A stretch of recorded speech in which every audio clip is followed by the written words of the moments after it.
The fall of moon and stars. The cold night air wrapped around Mira as she clung to the stone edge of the balcony, her heart pounding in her chest. Her fingers ached from the strain of holding onto Elise, who dangled perilously in the moonlight. Elise's dark hair flowed like silk in the wind, her wide, terrified eyes locked with Myra's. "Don't let go," Elise whispered, her voice shaking with fear. Myra's grip tightened, her arms trembling. She wasn't strong enough, and the weight of Elise was pulling her further toward the edge. She could feel the rough stone digging into her ribs, pain blossoming in her side. But none of it mattered. Elise's beauty was even more haunting in the soft glow of the moon.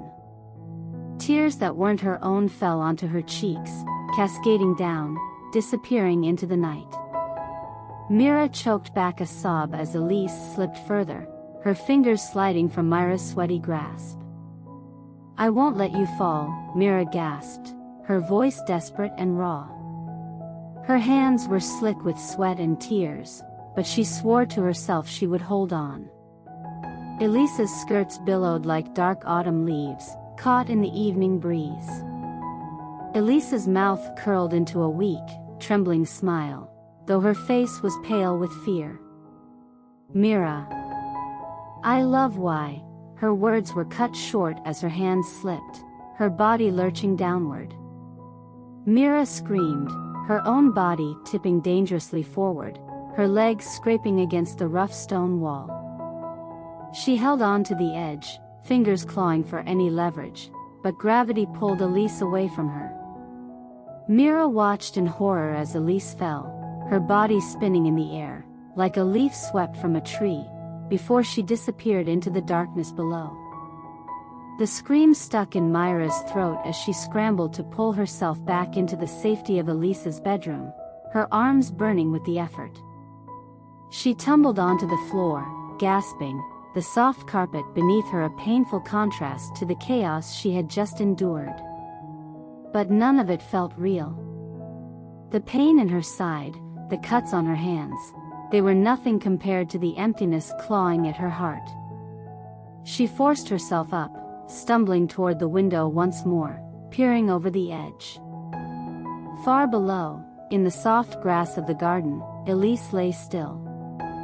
Her body was twisted unnaturally, her head at an angle that made Myra's stomach turn. Her dress was torn and stained with blood, her delicate curls spread out like a dark halo. One of her feet was caught in the vines that climbed the wall, the only thing that had slowed her fall, but not enough to save her. Elise was gone. Myra's breath hitched as she collapsed back into the room, shaking violently. The reality of what had just happened slammed into her like a wave, drowning her in grief and guilt. Her hands were covered in blood, her own, from the cuts on her palms. But would anyone believe that? Would anyone believe that it hadn't been her fault? A sharp knock on the door shattered the silence. "Elise?" A woman's voice, soft but filled with worry. It was Elise's mother. "Mrs. Laurent." Myra's heart stopped. Panic surged through her. What would Mrs. Laurent think? That Mira had pushed her? She wasn't supposed to be here. Their parents had forbidden their friendship, had warned them over and over again to stay apart. But Mira had climbed the ivy, snuck into Elise's room, because she couldn't bear being without her. And now Elise was dead. The door handle jiggled, but the lock held. Myra's thoughts raced, her mind a whirlwind of fear and confusion. What would they do to her? What if they blamed her? She was in Elise's room, covered in blood, with no one to back up her story. The truth, that it had been an accident, that Elise had slipped, felt fragile in the face of the overwhelming evidence against her. More knocking. Voices. Footsteps running down the hall. They would break the door down soon. Mira pressed her hands to her ears, trying to block it all out. Tears streamed down her face as her mind replayed Elise's final moments. Her smile, her kiss. The promise they had made to never tell anyone. Their love had been a secret, a delicate thing sworn to the stars and whispered in the safety of darkened rooms. And now Elise was gone, and the world without her felt empty, like the night sky with no stars.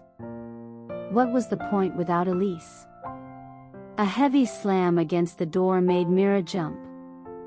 The frame shook with the force of it, and she knew it wouldn't hold for long.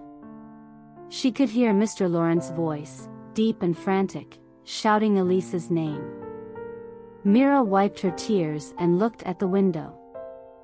The same window where she had kissed Elise, where they had laughed and shared secrets under the blanket of night. The window where everything had gone so terribly wrong.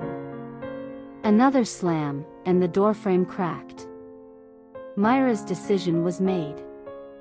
She climbed back onto the windowsill, her body shaking with fear and grief. The horizon was beginning to lighten, dawn would break soon, but it wouldn't bring her any peace. There was no peace without Elise. The door splintered behind her, the force of it breaking it from its hinges.